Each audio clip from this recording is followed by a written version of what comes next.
Voltemos.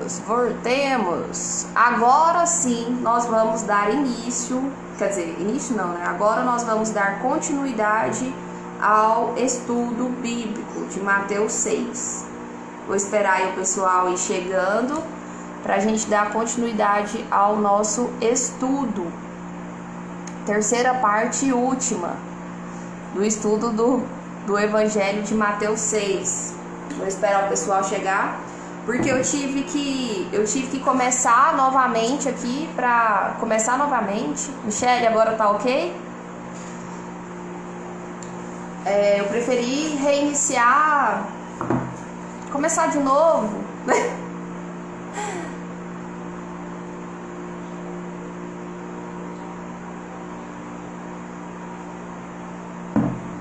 Acho que a ideia era começar de novo mesmo. Deixa eu mandar aqui para algumas pessoas que estavam nos acompanhando, né? A Clau aqui. Cadê? Quem mais? Tem umas pessoas que já são mais leite. Vamos esperar. Agora tá de boa, né? Vamos esperar o pessoal ir entrando aí, Michele, e a gente vai começar, tá bom?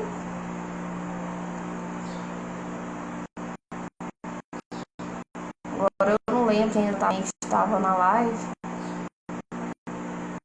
Depois a gente fica chamando as pessoas demais, elas cansam da gente.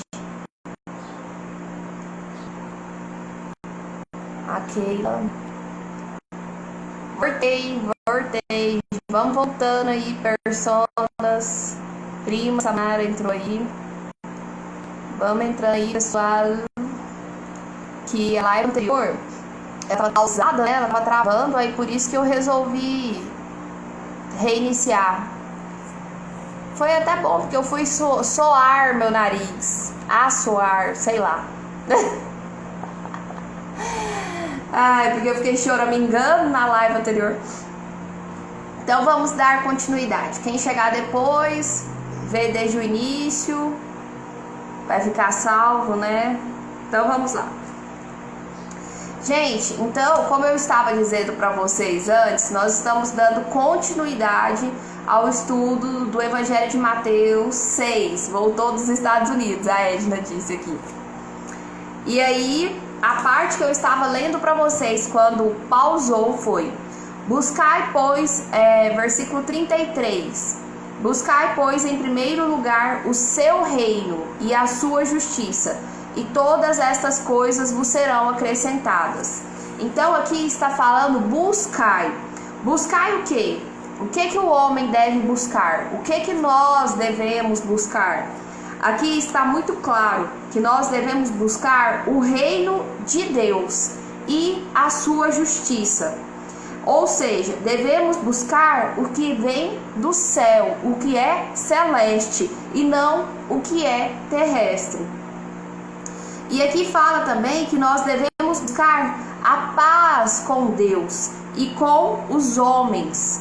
Porque existem outras passagens na Bíblia que vão dizendo o que nós devemos buscar. E essa Bíblia minha top das galáxias, aqui fala então que nós devemos buscar o reino de Deus e a sua justiça, a paz com Deus e com os homens. E nós devemos buscar não só o terrestre, mas o celeste. Bom dia, Adriana. A mensagem que eu tinha colocado, né? Há um lugar que o sol brilha para você. Essa música é linda, né, gente? Felicidade, de Marcelo Genesi. É muito boa. Depois, se vocês tiverem oportunidade de ouvir essa música, ela é uma música assim, inspiradora e reflexiva. Refletiva. Felicidade, Marcelo Genesi. E onde nós devemos buscar? Aqui fala: buscai, pois, em primeiro lugar o seu reino e a sua justiça, e todas as coisas vos serão acrescentadas. Onde nós devemos buscar? O que eu vou buscar, Lorena? O que eu vou buscar? Nós devemos buscar a palavra de Deus. Nós vamos buscar na palavra de Deus esse primeiro lugar, essa busca primeira, que ontem nós até falamos, o que Deus quer em primeiro lugar da gente? Deus quer em primeiro lugar da gente reconciliação, buscar o reino, julgar a si mesmo, limpar o nosso interior, cuidar da nossa família, dar ao Senhor, ser provado para depois servir e trabalhar para depois colher. E aqui, como que nós devemos então buscar na palavra de Deus e na pregação da palavra? É que nós vamos estar nessa busca pelo quê? Do reino e da justiça. Então é por intermédio da palavra de Deus e da pregação da palavra de Deus. Tanto você buscar esse aprendizado, bom dia Roseli, bom dia Roberto, bom dia para quem foi entrando aí. Tanto para você buscar esse aprendizado, como a pregação da palavra, como você levar essa palavra, como você ser essa palavra, como você viver essa palavra. Bom dia aqui, Gui, né? Ki. Onde que eu fui? Eu queria falar Gui Queiroz, falei Ki. E quando ele deve procurar? Quando ele deve procurar? Antes do amanhecer. A ideia de buscar o reino dos céus, a ideia de buscar o reino e a justiça.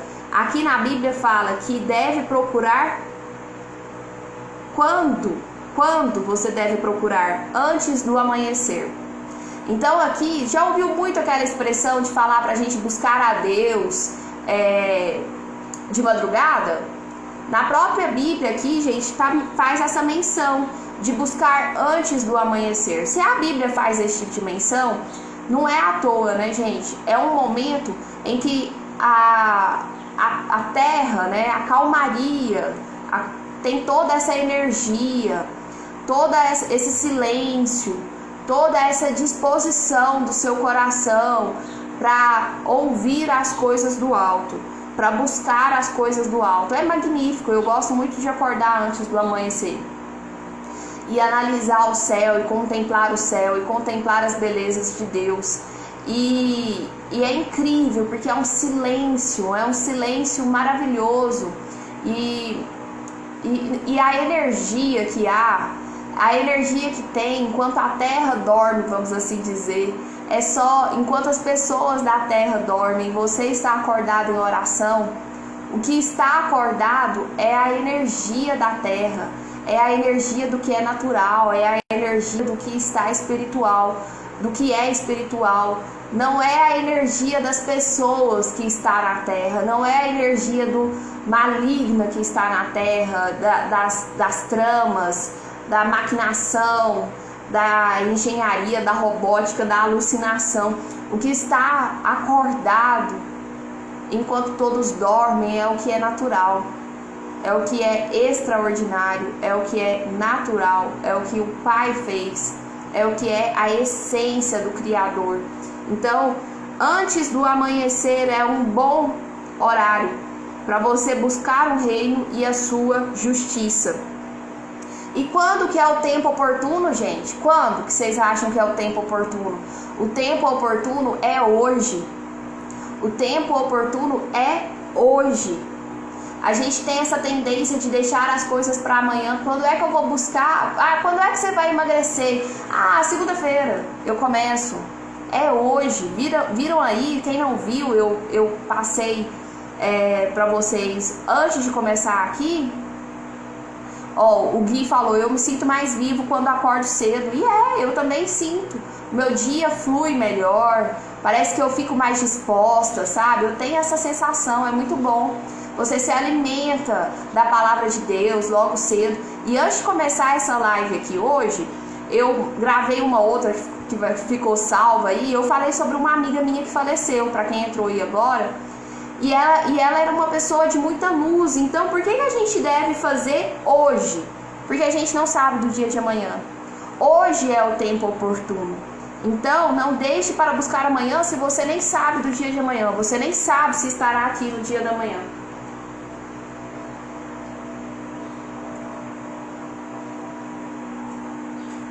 É preciso amar como se não houvesse amanhã, não é? Não tem uma música assim do Renato Manfredini Jr.? Para os que não conhecem, Renato Manfredini Jr., que é o nome original, Renato Russo é o codinome. E ele falava isso: é preciso amar como se não houvesse amanhã. E é a verdade, hoje é o tempo oportuno para você buscar o reino e a justiça. E como nós devemos buscar? Como que nós devemos buscar esse reino e essa justiça? Em oração, em súplicas ao Senhor. Se nós vimos aqui que o local de se buscar, onde? O local. Se a gente viu que o onde está na palavra, se nós vimos que o onde está na palavra, está na pregação, agora o como. O como está na ação, o como está na oração, na súplica ao Senhor, no apregoar essa palavra, no levar essa palavra. E como isso deve ser de todo o seu coração. E isso deve ser de todo o seu coração. E a promessa para aqueles que buscam o reino dos céus e a sua justiça. Buscai e achareis, na palavra está escrito: buscai e achareis, buscai e achareis, batei e abrir-se-vos-á. Tem músicas nesse sentido, né? Buscai e batereis, batereis e abrir-se-vos-á. Então a gente tem que ir de encontro. Como, Lorena? Como, Lorena? Aonde, Lorena? Na palavra, em oração, em ação, na súplica. É esse movimento que tem que acontecer. Na busca por hoje do reino, da justiça, do Pai. E assim as promessas virão sobre você. Ontem a gente ainda falava sobre as recompensas das obras boas que nós fazemos para cada pessoa, as recompensas da hospitalidade, as recompensas por nós aceitarmos o sofrimento por causa de Jesus, por causa da perseguição que se acaba tendo por estar apregoando a palavra, por estar levando a palavra. As recompensas que você terá por ser obediente, por ser fiel. Você será vencedor, você já é mais que vencedor em Cristo Jesus. A cada serviço você terá a sua recompensa, a cada serviço, porque o serviço é servir. Servir um outro é servir a Cristo. Quando você entende que no outro está Cristo. Na verdade, nós só temos o hoje, o amanhã só Deus sabe se haverá. Aqui na palavra até fala: a cada dia a preocupação do seu dia, a cada dia o amor do seu dia, a cada dia a vivência do seu dia, a cada dia a ação do seu dia. Porque é o dia que nós temos, o amanhã não cabe a nós.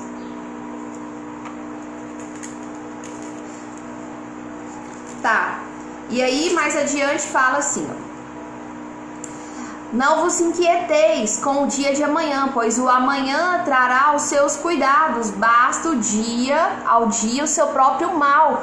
Basta ao dia o seu próprio mal. Basta ao dia o seu próprio bem. Basta ao dia a sua própria preocupação. Basta ao dia o amor. O que você tem que fazer é hoje, é agora. Basta a este dia. Não se preocupe com o amanhã. Deposite as suas esperanças, deposite as suas expectativas em Deus. O amanhã a Ele pertence, o hoje Ele te deu. O hoje não chama presente à toa. O hoje não chama presente à toa. É o presente que Deus te deu. Viva esse presente. Como que a gente vive um presente? Como que a gente recebe um presente? A gente não recebe com alegria. A gente não a recebe desembrulhando assim com empolgação. Desembrulhe esse presente antes mesmo do amanhecer. Desembrulhe esse presente com essa alegria. Receba esse presente com essa alegria. Viva, desfrute, agradeça. Não é isso que a gente faz quando recebe um presente? O seu dia de hoje é o seu presente. É o presente que Deus deu para você. Então, agradeça, desembrulhe, use. Normalmente, quando alguém te dá um presente, a pessoa quer te ver usar. use, desfrute, compartilhe, seja generoso, não seja egoísta e, de modo especial, agradeça. Porque eu vejo que o que mais amargura o ser humano é a falta de gratidão. A gente tem que aprender a ser grato por tudo que Deus nos deu, por tudo que Deus já nos deu, né? Porque Ele já nos deu muita coisa, e por tudo aquilo que Ele ainda nos dará, porque grandes coisas ainda estão por vir, grandes coisas ainda vão acontecer em nossas vidas, ok? E agora vamos para as perguntas, concluindo o nosso estudo do capítulo 6, as perguntas com o pastor Luiz Saião, que eu gosto sempre de estar aqui passando para vocês. E aproveitando que a gente vai entrar nas perguntas, eu até quero passar aqui para vocês um pouco da visão dele sobre o capítulo 6. O capítulo 6 aqui de Mateus,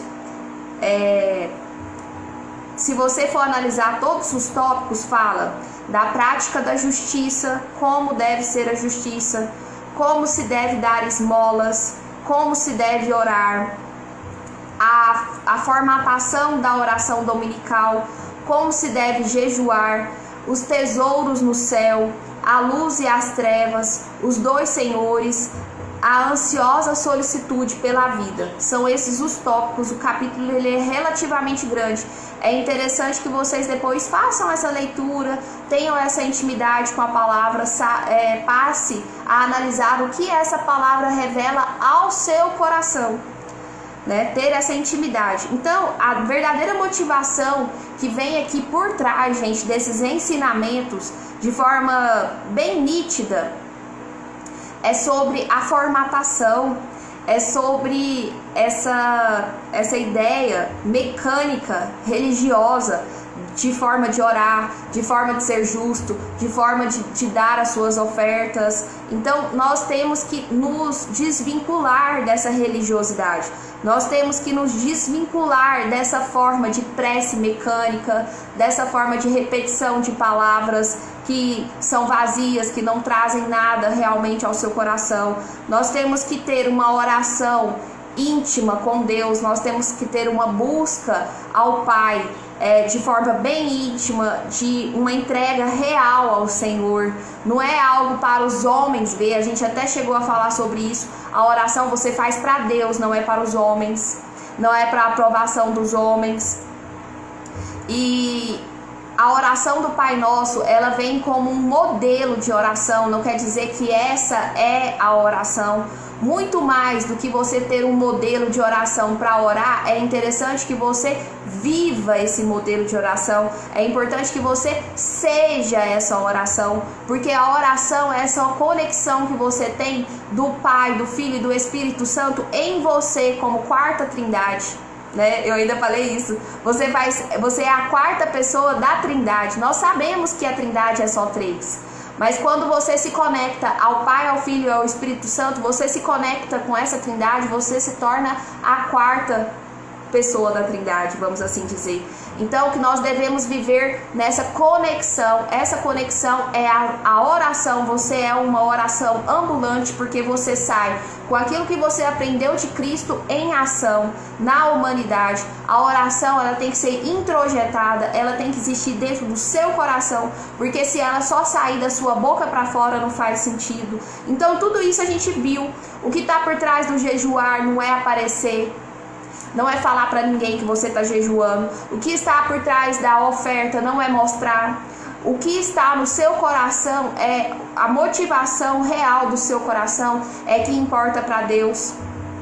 Você não tem que se preocupar em ir na frente de uma igreja e falar que aceitou Jesus se você de fato não tiver aceitado no seu coração. E aceitar Jesus no seu coração é andar em conformidade com aquilo que a palavra fala, é andar em conformidade com aquilo que ele ensinou. Jesus não tinha o hábito de ficar orando. Jesus tinha o hábito de sair já expulsando o demônio e curando as pessoas, porque ele já vivia em oração. Ele não saía orando, ele saía ensinando. Muitas das vezes ele saía falando, espalhando a boa nova, não era orando.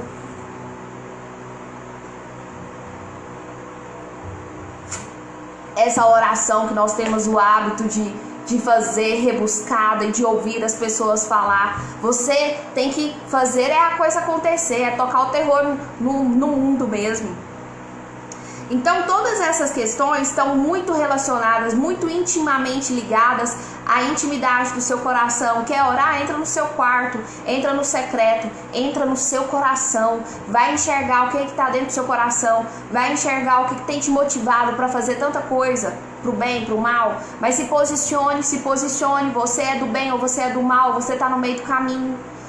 Seja quente ou seja frio, se você for morno eu te vomito, isso está na Bíblia. Se posicione, de preferência para o bem, ou você é luz ou você é trevas. Você sabe se a pessoa é do bem ou se é do mal pelos frutos que ela dá. Quais os frutos você tem dado? Como saber se a pessoa é do bem ou do mal? Não tem como uma árvore que é do bem dar fruto que é do mal. Ou você é do bem ou você é do mal. Então assim, tudo isso a gente viu.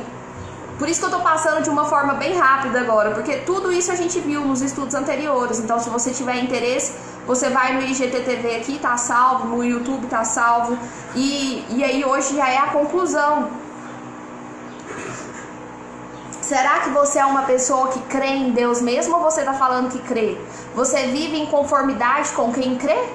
De quem crê? Você vive você tem postura de quem realmente acredita? Ou você tá falando que acredita, mas a primeira coisa ruim que te acontece, né, aparentemente ruim, a primeira aprovação que lhe aparece, você desmorona? Em quem você está firmado? Você está realmente apoiado na rocha firme? Você está realmente dentro daquele que te abraça? Você está realmente... Até tem uma palavra que eu gosto muito, gente. Refúgio. Deus é realmente o seu refúgio? Se quando a primeira coisa lhe aparece você desmorona, sinto muito, mas eu acredito que não tá tendo Deus aí não. Então a gente tem que analisar. Quem crê em Deus não pode ficar desesperado. Quem crê em Deus não pode ficar desanimado, porque Deus está no controle de tudo. E eu sempre gosto muito de falar isso pra vocês. Deus de fato está no controle de tudo. Olha só, para analisar. Deus nos deu livre-arbítrio, não deu? Então, livre-arbítrio nós temos. Livre-arbítrio nós temos. Nós estamos... nós podemos fazer o que nós quisermos. Deus nos deu essa liberdade. Ele nos deu essa liberdade. Mas Deus está no controle da história macro. A sua vida, ela pode ser conduzida do jeito que você bem entender. E de preferência que ela seja conduzida de acordo com a orientação de Deus Pai para as nossas vidas. Mas Deus, ele está no controle macro. Então, na individualidade, parece que não, mas ele está no controle da história. Ele está no controle da história. Se você analisar a Bíblia no Antigo Testamento, cada movimento, cada história vão desembocar num determinado momento em que Deus criou, em que Deus tinha ali seu propósito. E as nossas vidas, elas vão desembocar também num propósito maior de Deus. Então, as nossas vidas individuais, os nossos propósitos individuais, eles só fazem sentido se forem convertidos no propósito maior, que é o propósito de Deus para as nossas vidas. Você tem propósito individual, mas o seu propósito individual está alinhado ao propósito maior, que é do Deus Pai soberano, que tem controle sobre todos os propósitos. O seu propósito é individual, mas todos os propósitos reunidos se convertem ao propósito do Deus maior. Os nossos propósitos nunca foi sobre eu, nunca foi sobre você, sempre foi sobre nós. E esse nós tem que estar alinhado ao propósito maior, que é do Deus vivo, que controla todas as coisas. O soberano, que está sob o controle de tudo, que está sob o controle da história de uma forma macro, que nós olhamos e não enxergamos, mas cada individualidade, cada história, cada pessoa que está nessa terra tem o seu potencial de capacidade sobre aquilo que é propósito maior de Deus. E aí, então, vamos para as perguntas. A primeira pergunta é o seguinte: No verso 5, quando Jesus critica a postura religiosa, por que ele faz uma referência à sinagoga? Vamos lá no verso 5, capítulo 6 de Mateus, versículo 5. Olha, Jesus fala assim, ó. E quando orardes, vocês entendem isso, a grandiosidade disso? Porque às vezes a gente pega a palavra e fala assim, Jesus disse isso. Quem disse? Uou! Tipo assim, você tem que parar para analisar. Uou! Quem disse foi Jesus. A gente está tão bitolado, a gente está tão religioso, a gente está tão corrompido, a gente está tão acostumado ou mal acostumado, a gente está tão automático que eu falo assim, e Jesus disse é como se fosse Gleide disse, é como se fosse Lorena disse.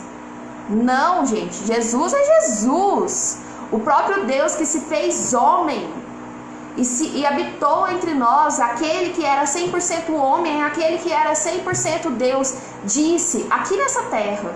E isso foi registrado, isso nos é transmitido. E se isso não gerar vida em mim e em você, foi tudo em vão. Ele morreu por nós. Então vamos lá, novamente, quem disse? E Jesus critica a postura religiosa, aqui no versículo 5. Por que ele faz uma referência à sinagoga? Ele diz, quando orardes, quem diz? Jesus. Quando orardes, não sereis como os hipócritas, porque gostam de orar em pé nas sinagogas e nos cantos das praças, para serem vistos dos homens. Em verdade vos digo que eles já receberam a recompensa deles. Então, aqui o que ele está dizendo? O que Jesus está dizendo? Ele realmente está criticando a postura religiosa. Se for para aparecer, qual que é a motivação do seu coração? Por que você está vindo aqui falar? A gente nunca que eu estou vindo aqui para aparecer. Nunca, porque eu nem gosto de falar em público. Eu tenho maior vergonha. Aqui a facilidade é porque eu não estou vendo vocês, embora eu saiba que vocês estão aí. Mas assim, eu sei que a minha intenção não é aparecer. Então, não seja como os hipócritas. Aqui a menção é a sinagoga, porque a sinagoga, as igrejas daquele tempo, do tempo judaico-cristão, se chamavam sinagogas, mas seriam as nossas igrejas. Se você está aí no púlpito, se você está aí nas praças, se você está falando de Deus com o intuito de aparecer, você pode estar enganando homens. Fique à vontade, mas Deus está vendo a motivação do seu coração. E aqui Jesus está criticando isso. É usar as palavras na sinagoga, é levar a palavra de Deus a toda e qualquer circunstância, é usar, desse trunfo de falar de Deus para se engrandecer. Eu nunca esqueço que quando eu tinha grupo de jovens, há bem uns anos atrás, a gente cantava uma música assim, ó: convém que Jesus cresça, convém que Jesus cresça, convém que Jesus cresça mais e mais, e diminua eu, e diminua eu, e diminua eu mais e mais. E é isso. Convém que Jesus cresça e diminua eu mais e mais. Se a sua intenção for você, todo poderoso, falando de Jesus, tá errado. Jesus aqui te chama de hipócrita. Hein? Então aqui a sinagoga era essa casa religiosa, judaica, cristã, e ele tá realmente fazendo uma crítica à religiosidade. O que eu fico passada é que Jesus fez crítica à religiosidade o tempo inteiro. Esse evangelho é tão antigo, porque essas coisas não acontecem. Não tem nada disso acontecendo na nossa aparente realidade. Então, Jesus fez uma crítica àquela época, porque só naquela época existia gente hipócrita, religiosa, falando de Deus, mas vivendo totalmente o contrário daquilo que fala. Mas só naquela época.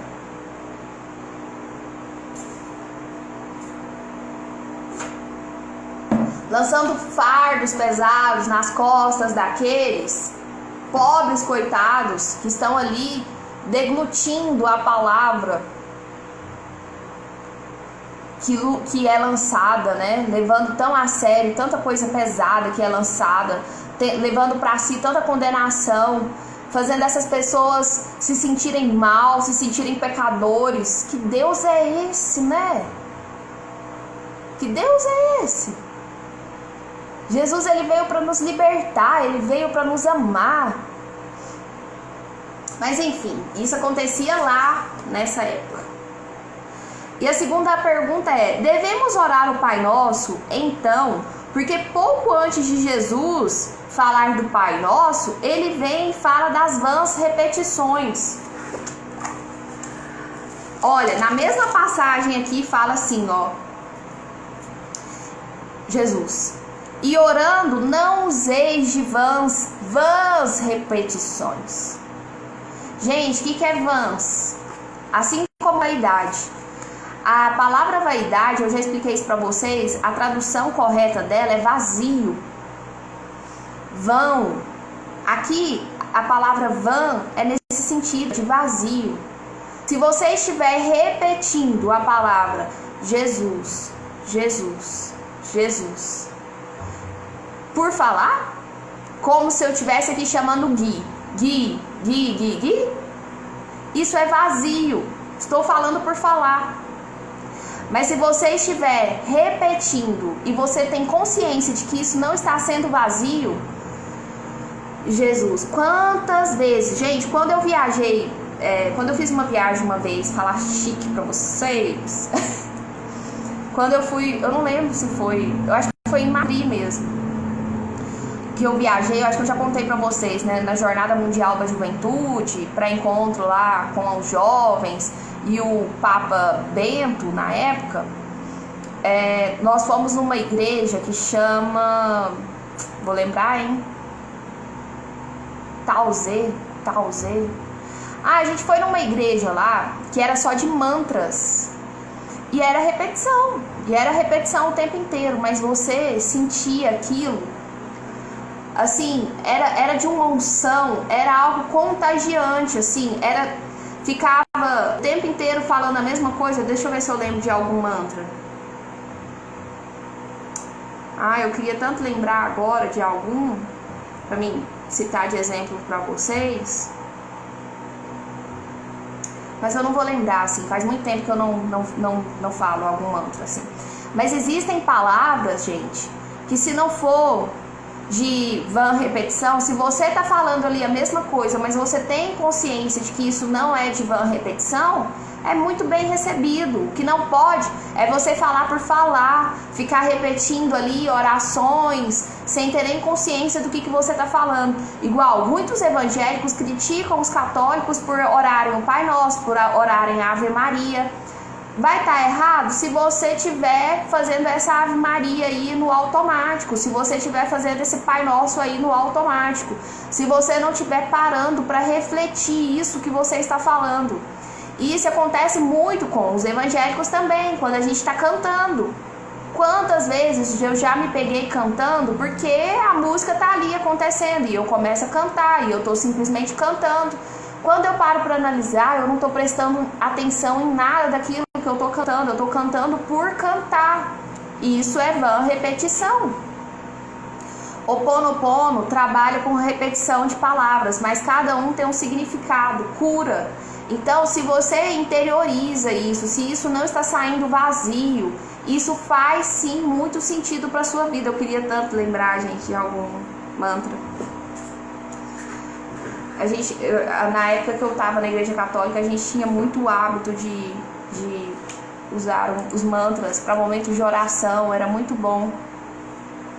Mas enfim, agora eu não vou lembrar. Mas então, essa vã repetição aqui, logo em seguida ele condena essa vã repetição. Não faça como os gentios, não faça como as pessoas que nem sequer entendem da palavra de Deus e fica repetindo.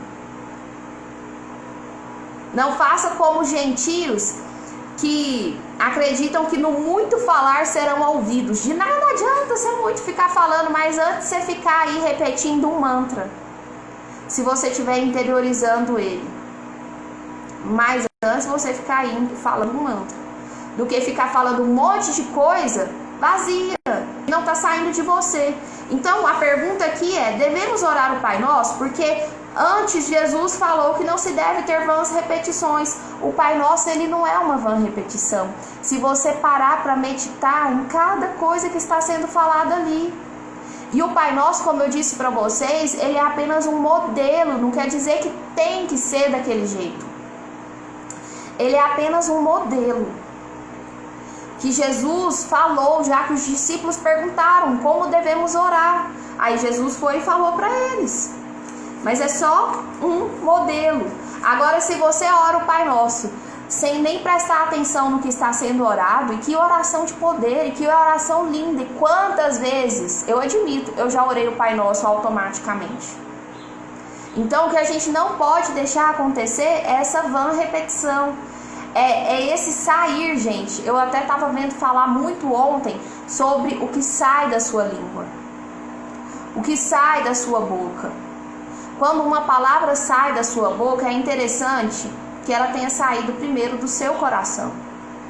Então, quando você está ali fazendo uma oração, quando você está ali falando o Pai Nosso, cantando, que seja, é interessante que antes dessa palavra sair da sua boca, ela tenha saído do seu coração.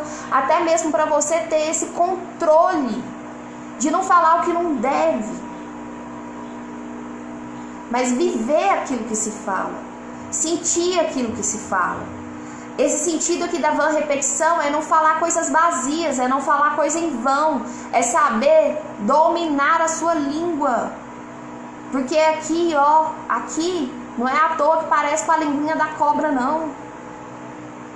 Não é à toa que a cobra tem língua, né? Não é à toa que a serpente, a gente fala tanto da língua. Não caia nessa língua. E não caia na sua própria língua também, que pode ser muito venenosa. Então, Jesus, ele critica o que é errado. Jesus aqui está criticando o que é errado naquele contexto judaico. E aí ele volta nesse contexto do gentílico, e ele volta no contexto do pagão, do não judaico, da pessoa que não era religiosa, da pessoa que não era convertida. No paganismo, as pessoas elas tinham muito de entrar em transe, de ficar ali em repetição, mas era para outros deuses, sabe? Eram rezas. E ficavam repetindo as coisas para agradar entidades, em transe. Então Jesus criticou aqui esse tipo de postura dessas pessoas. Não é por este caminho que estou ensinando vocês, a coisa não é por aí. Eu não quero que vocês fiquem adorando outros deuses em transe, com palavras sei lá do que. Essa semana mesmo eu assisti um documentário que falava sobre o Ayurveda. E ali eles fazem oração para aquela árvore, Ayurveda. E aí tem uns negócios lá de transe mesmo, de questões espirituais. Então, aí tem os índios. Mas assim, eu não vou condenar, não sei. Eu só tô aqui pensando que seria esse tipo de transe, seria esse tipo de repetição, essas coisas meio alucinatórias, sabe? De você ficar repetindo, invocando de repente espíritos, invocando de repente coisas que não seriam... aqui Jesus fala que são condenáveis. Não é isso que eu estou lhe ensinando. Repetir o Pai Nosso, então, depende. O problema não é a repetição, é ela ser vazia. Quando a gente ora sem pensar o que está fazendo, só repetindo da boca para fora, decorado, isso não faz sentido. Vai fazer uma prece? Faça com atenção e com bom senso. E a terceira pergunta: por que a negação do perdão é considerada tão séria por Jesus? A negação do perdão. Jesus fala o tempo inteiro de perdoar, não é, gente? Ele fala da gente perdoar, ele fala da gente amar os nossos inimigos. E nós achamos que grave mesmo, a nossa mentalidade aqui, né, dessa sociedade mais civilizada do universo, é achar que o grave é roubar, é achar que o grave é matar. Mas Jesus vai mostrar que o problema mais sério é negar o perdão. E se você para analisar, a raiz de todos os males está na falta de perdão. Porque se você perdoa, você ama. E se você ama, você mata? E se você ama, você rouba? Então todo mundo é doente, gente. Todo mundo é pecador. Todo mundo é necessitado desse remédio. E esse remédio é o quê? É o perdão.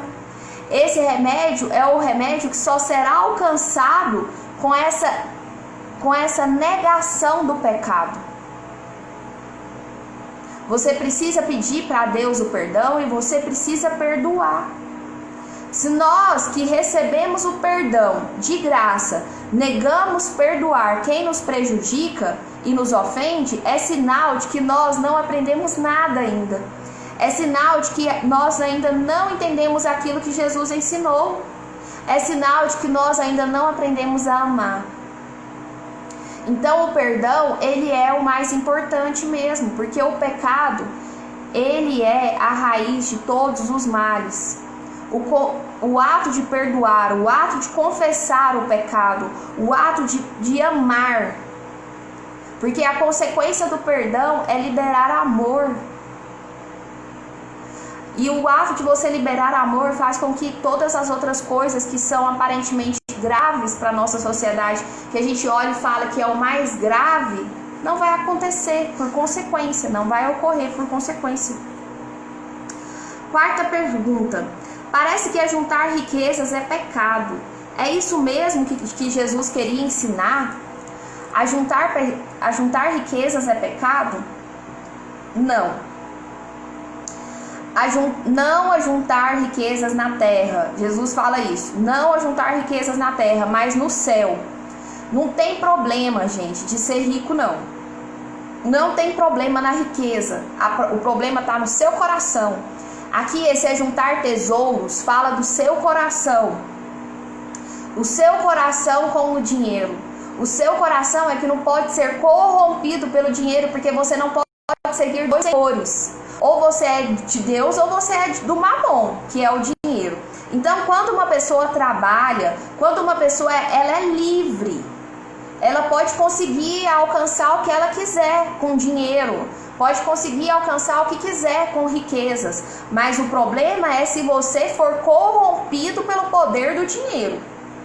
Não deixa esse poder do dinheiro sobre a sua vida. Se você consegue desvincular, é uma bênção na sua vida. Mas se você não consegue desvincular, a riqueza é uma maldição na sua vida.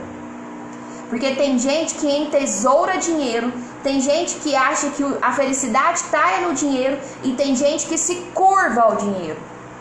E se você passa a se curvar ao dinheiro, você já não serve mais a Deus. Você já serve a Mamon. Não é mais ao Senhor dos Exércitos. Então aqui que está o perigo do dinheiro. É o seu coração. É o que motiva o seu coração a juntar tesouros no céu. E esse tesouro, essa menção de tesouro aqui, é o seu coração. Que o seu coração ajunte coisas do céu, ajunte coisas do alto, ajunte intimidade com Deus. E não que o seu coração ajunte o dinheiro. E que o seu coração ajunte riquezas, egoísmo, o Deus Mamon. Pergunta 5. Quer dizer então que não devemos nos preocupar com nada. Basta buscar o reino do céu e todas as demais coisas vos serão acrescentadas. Vão vir automaticamente. A gente não precisa de fazer nada. Ai, que maravilha. Pro preguiçoso. As coisas caem do céu? Não. A gente não tem que se preocupar com nada? Não, não é bem isso. Existe, gente, uma preocupação natural.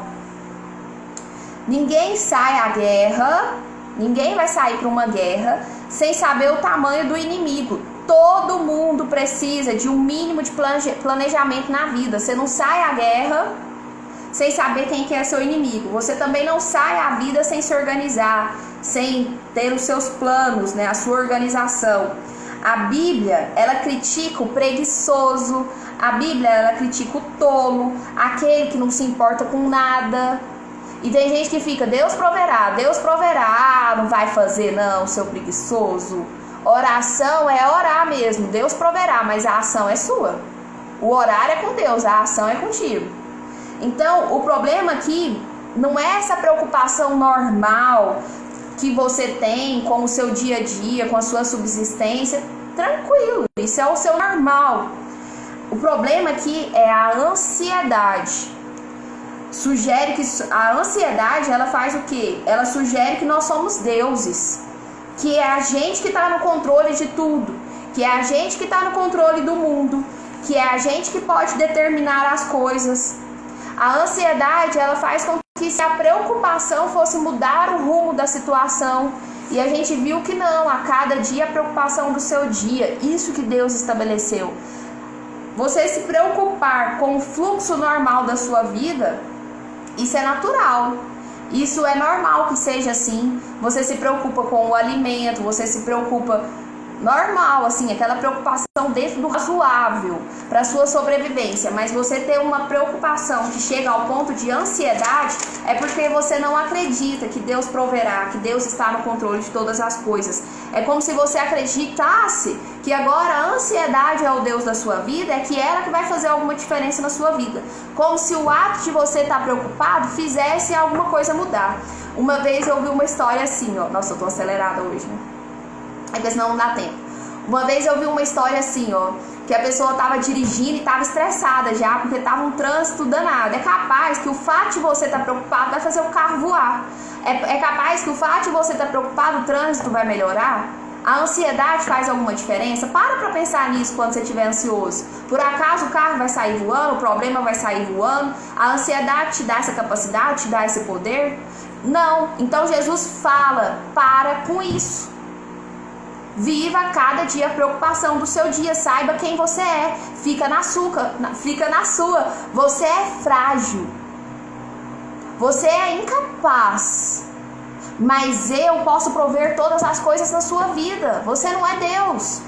Essa ansiedade não pode ter esse domínio sobre você não. Quem te domina sou eu. Essa atitude aqui de Deus é de te questionar. Quem é o Deus da sua vida? Em quem você confia? Você confia na sua ansiedade? Você confia nessa sua loucura pelo amanhã? Viva o hoje, viva o que eu te dei de presente. Essa é a atitude que você deve ter. Buscar primeiro o reino de Deus. Buscar em primeiro lugar o reino de Deus não significa que nós vamos ficar ricos ao fazer isso.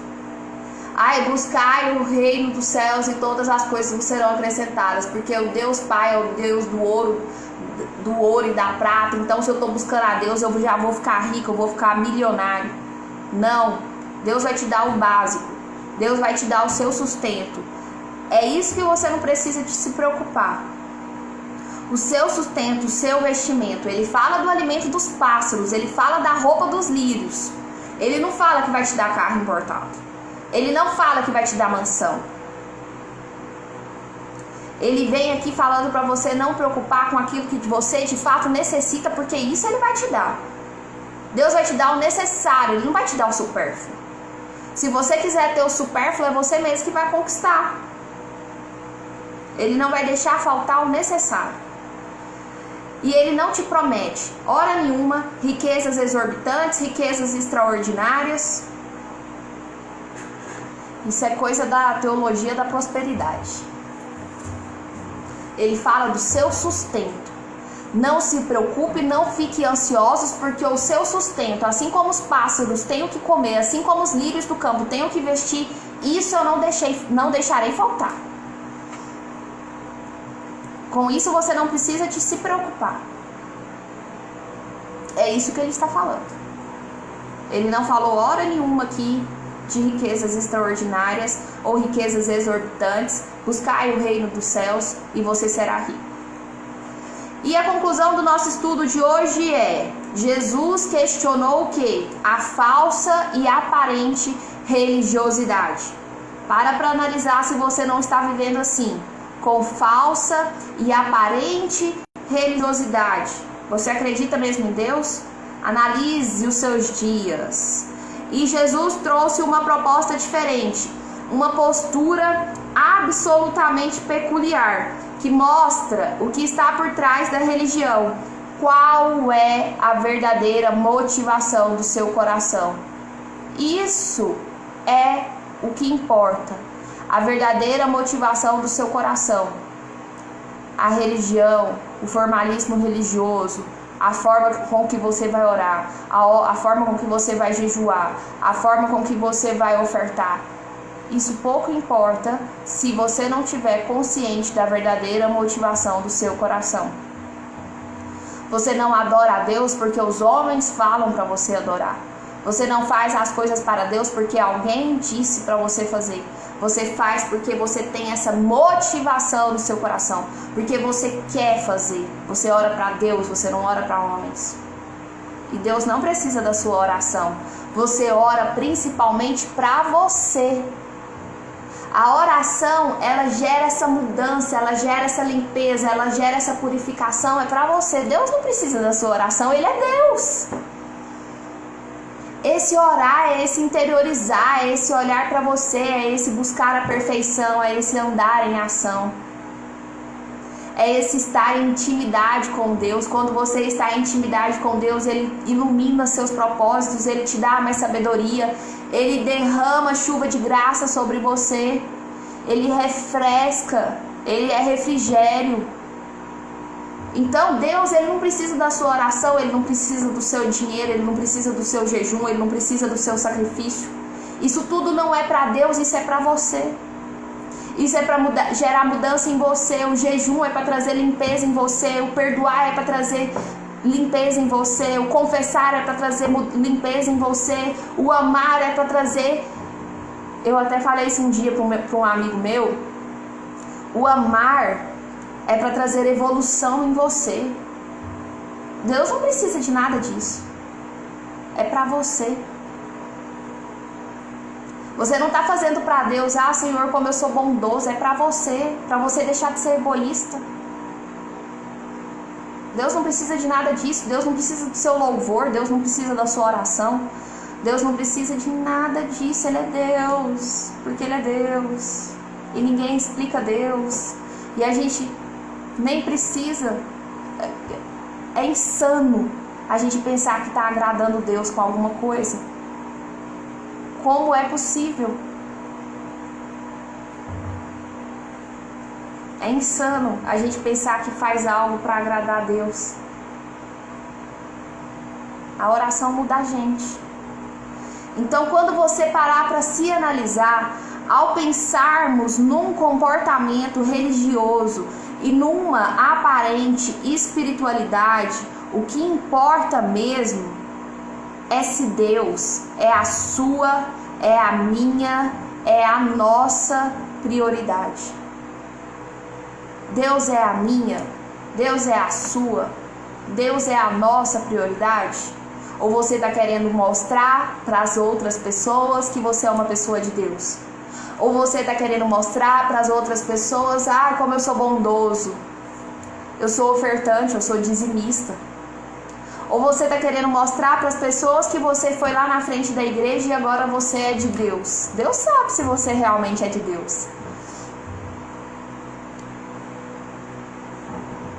O comportamento religioso é condenável aqui por Jesus. O comportamento religioso é condenável aqui por Jesus. Ele chama essas pessoas de hipócritas. Deixa eu até olhar aqui o que significa hipócrita no dicionário. Eu gosto muito de fazer isso, gente.